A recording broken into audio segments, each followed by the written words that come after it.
The Attack on Titan intros have lots of hidden meanings and symbolism in them that you may have missed. I'm going to be going through each of them and giving you my thoughts and feelings, all that coming right up.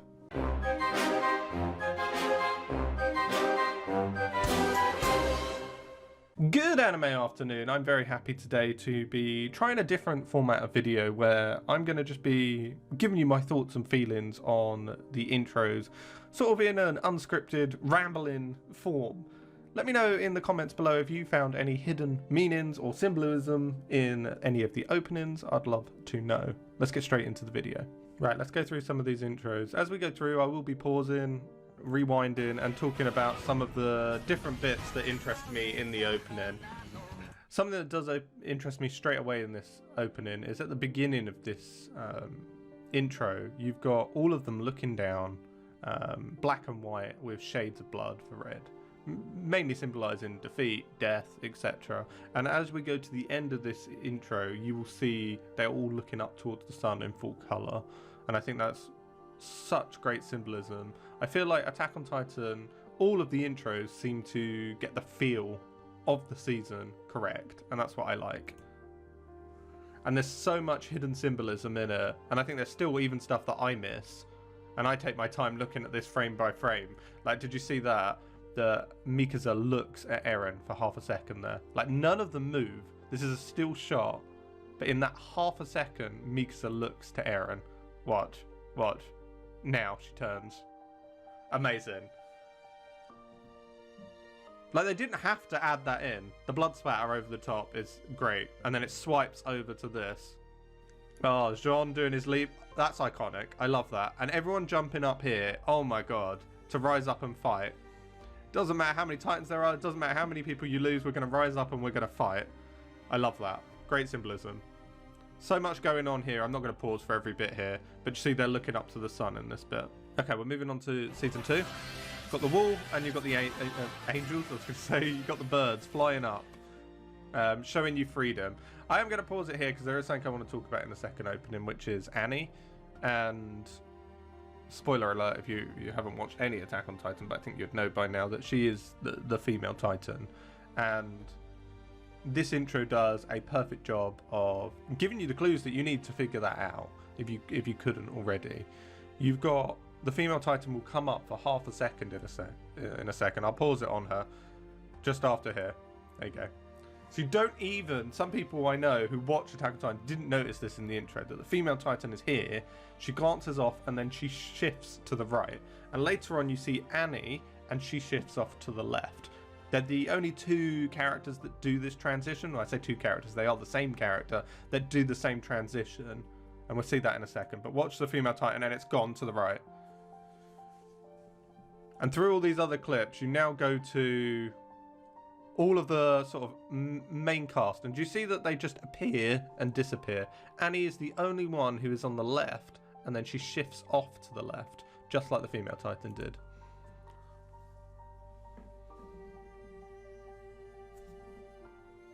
I also like, and I don't know whether this is on purpose or not, you have the people who are not Titan shifters, and by the way, there is spoilers for the anime in this, quite obviously. You've got Sasha here, you've got Connie, you've got Jean, and they are all facing, I guess, towards the left. But they are all on this side. Oh yeah, of course you've got Historia. But then you've got Bertol, Reiner, literally here, in the middle. Interesting. And then you've got Annie all the way over to the left.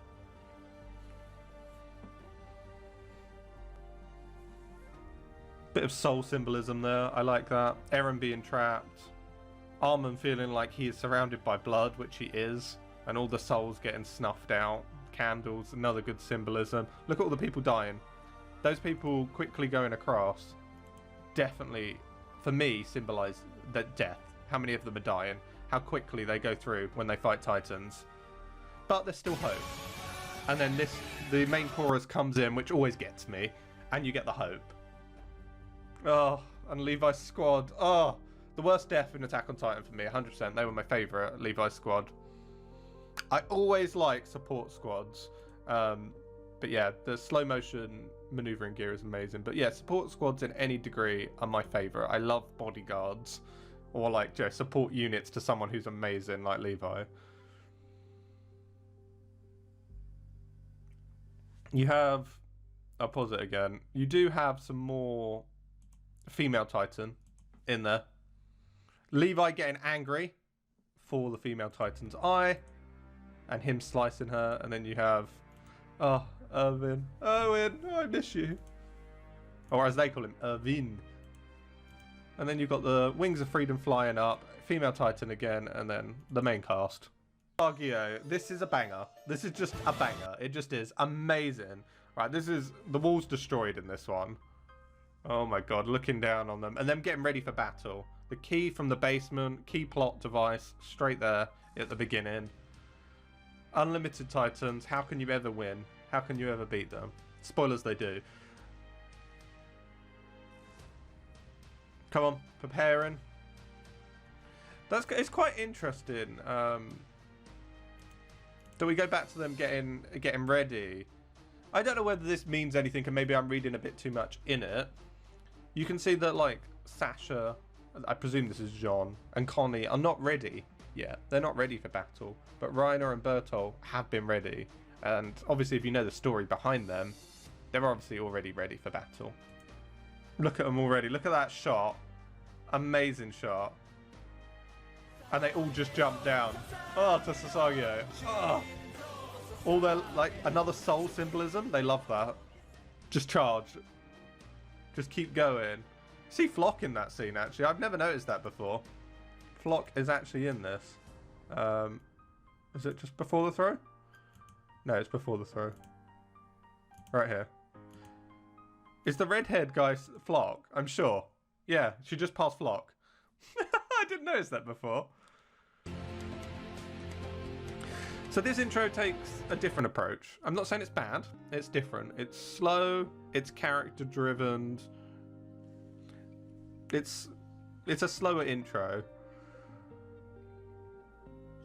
It makes me hum along though. I do like this. It's not like the first three. They're completely different, as this season has a different feel. The enemy in this isn't Titans, and this is the first time they introduce the enemy of humans. It's like, who is the real enemy in Attack on Titan? This is a major topic at the moment. Hopes and dreams is what you get from this intro, and everyone putting their hopes and dreams, looking up to the sky, hopeful. Fallen angel. Oh, best bit. Oh. Oh. Do you know what? Does this have symbolism? Because, like I said, if you've seen the anime, you'll know these spoilers.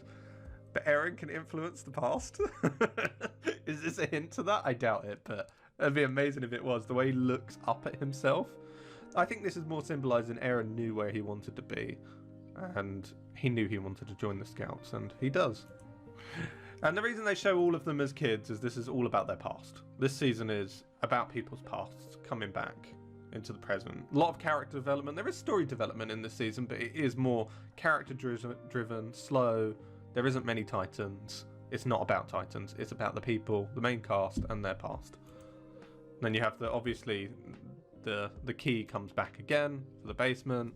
It's interesting, how many is the key in? How many seasons does the key slip in? And them, as kids, just enjoying themselves before all the horror that happens. Really sets the tone. Okay, we're on to more of Season 3, the end part of Season 3.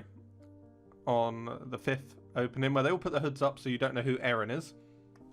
Oh my god. The 3D, I don't like 3D animation in anime. Let me know, what do you think? I don't like it. I think, keep it all animation. Not 3D CGI sort of stuff. Here's Zeke's power. See, they don't tell you that that's Zeke's power, but you can tell by the narrative of the opening that he comes straight afterwards, so it is his power. Oh, the rocks, man. Oh, the charge. No, you can't show me the charge. Oh no, not the charge. Poor Irvin, man. Not the charge. I don't think there's too much symbolism that I can see in this intro. I think this is why I don't like this intro as much. One of the best seasons of Attack on Titan, if not my favourite. But as for openings, it's a bit It's okay. Do you know, like, if you know what Attack on Titan intro is meant to have, this is ticks all the box. It's like, right, what do we need? We need to show the exoskeleton with the souls, tick, sort of thing. It's ticking all the boxes. Even the music is similar to the first three. However, I feel like it lacks the energy that the first three have. Maybe I'm wrong. You see the Colossal Titan, or some of the form of the Colossal Titan, and then him waking up to the nightmare that he is. I love this shot.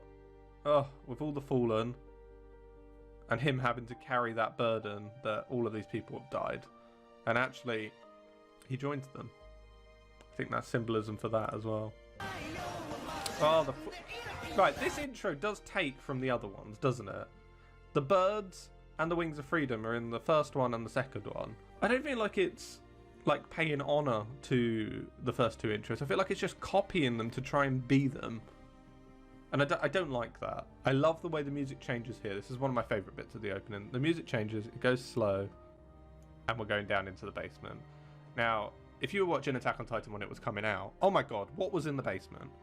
I even made a video on it. It's crazy. You just wanted to know what is going on in that basement. That's kind of what I just wanted to find out all the time. What's in that basement? What's in the basement? What's in the box? I know a lot of people didn't like this intro. It's different. It is very, very different. I love the way they call it the final season, but it's in 3 parts. LOL. Oh, actually, it's now in 10 parts. LOL. Haha. Another 10 seasons later. So, I really like this intro. I feel this song is the one that I listen to the most. So I am a bit biased. The visuals are very different. They are not Attack on Titan, but I feel like I just said in the last intro, I want the intros to be unique. I want them to be their own, and I feel like this does. We are going to a distant land in this season. Let me break it down for you. You're going to a distant land. You're not in Attack on Titan world. You're not on the island of Paradis. You are leaving and going to Mali. It's somewhere new. It's different. The colours are odd. The animation is odd. It's because it's somewhere that is foreign. It's different. Sorry, I'll play it and we'll go through it. But this is the one that I feel like I listen to. I love this. I love the song. But the colour of the explosions with the black and white, like I said, it's different. And it's meant to be different. And I feel like that is amazing. And look, the birds. Here you go. The birds have been a big symbolism in all the other openings. Flying, giving them their freedom. And they've all been shot down. The colour, you could say that life is draining from them, but I feel like they've been shot. They've been shot down, not just by something else. Or maybe an explosion or something, because you see the remnants of the explosions / gunshots like we see here. So their freedom's being oppressed, or they're losing their chance of freedom because of Mali. And you can see that I guess, war, because this is what this whole intro is about. Who is the real enemy? It's war. And you can see how, I guess, peaceful, innocent, white, the colours of war are just coming all the way over and taking over everything. When you look at this symbolism, it is really good, but I can understand why people don't like it, because it's not as high pace as Attack on Titan intros normally are in terms of visuals. I always found this bit quite interesting. I don't know why, but the birds are now flying again, but alongside the airship. What do you think that means? Let me know in the comments below. Could it represent that these are the Eldian people, and if you're against the Mali, you will die? But if you submit and follow the Eldians like the warriors do, you can fly alongside them. Don't know. Look at all these people. They don't even die. They crumble. It's interesting. And then the Titans drop him because they drop him out of plane, as he does to take over other nations. So destruction, regeneration. Who is the real enemy? And it's war. And they say it now. Oh, the pianos with the drops. Oh, love it. The most recent intro, the eye looking up, makes it look like a villain. No, I wonder if Eren is actually a villain. That's been a big topic on the internet at the moment. Rumbling. I love that. It's Foreshadowing, foreshadowing, it's coming, it's coming. Yep, all about the rumbling. Oh my goodness. Yes! Can you imagine if that was coming towards you? That shows Zeke and Eren with their opposite ideals. They obviously want different things for their race. And they're intertwined as they are half-brothers. So they do a lot of slow walking here. The birds are back. The birds are back. But this is interesting. The birds are not flying. In all the other intros, they are flying. But in this one, they're not. Let me know. What do you think? What do you think, guys? Let me know in the comments below. Why are they not flying? Is it because Eren has subjugated his own freedom in what he's doing now? Because a lot of people don't believe what Eren is doing is right. And I'm not going to go into a big discussion about it. I might actually make a video about it. But the birds here are obviously symbolizing his freedom isn't flying. He's not free at the moment. Maybe it's his decision, his right way. But then they do fly. So maybe he's conflicted. It's like he's seeing people through a filter. Like Eren can't see them properly anymore because he's so blinded by his hatred or whatever it is. And then all he can really see is the graveyard of all the people who have died. And this is probably to do with Sasha. I don't like this CGI sort of walking. It makes him look like he's not moving and he's not walking properly. It really like jars me. Did anyone else find that a bit weird? But the birds do return in this scene. So maybe he's come over his conflict and now they're flying with him. Right. I've got some questions about this scene in the rumbling in particular. Why do the boats all stand in front of the Titans? I think you can actually see one of them swimming there. Why do the boats stand in a line in front of the Titans and then randomly fire at them as they're swimming? Why not go side to side to the path that they're taking and hit them from the sides, and that way they won't attack you, especially if they're on a course for the land? Secondly, you should wait until they are on the land to shoot them, because then you've got more chance of hitting them. It's just terrible strategy. Just absolutely the worst strategy I could think of. And they're literally like, if we don't hold them here, well, they're going to take over. And it's like, well, why do you do this? Why do you basically suicide yourselves and go against an unstoppable force? This thing is the thing of myth and legend. It's literally like me coordinating an army against Zeus. And I know that someone like Zeus is coming. And I know everything about sort of his lore and that he is a god. Do I stand directly against him and get smashed? Or do I hit him from the side? Do you know what? It's just... Anyway. Oh, this bit. The lose it all. Lose it all. Oh, I love the lose it all, but this is one of my favourite bits. Eren's still in there.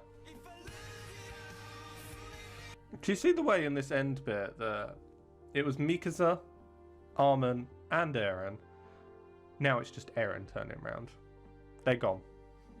They're not in the picture anymore. They're not in his mind. And then he's changed completely. Look. And in his head, in his eyes, all he can see is the rumbling. Oh, great. Great symbolism there. Eren is blind to everything else except the rumbling. Look at him crying. He doesn't want to do it. I feel like Eren is in a conflict. He doesn't want to do it, but there's no other option to him. I made another video about the Jaegerists and the Alliance, and this is literally it. He feels he has no choice. People always say, oh, he could have done this and he could have done that. I've seen a lot on Reddit and stuff, but come on. He doesn't have a choice. The writer isn't giving him. Well, there you have it. They were the Attack on Titan openings. They were my thoughts, just my ramblings pretty much. If you like this style of video where I just rant about certain scenes and other bits of Attack on Titan, let me know in the comments below, and then make sure to hit that like button. And if you like these sort of videos, then of course hit that subscribe button and join our small AOT community. And as always, thanks for watching. Have a great anime afternoon.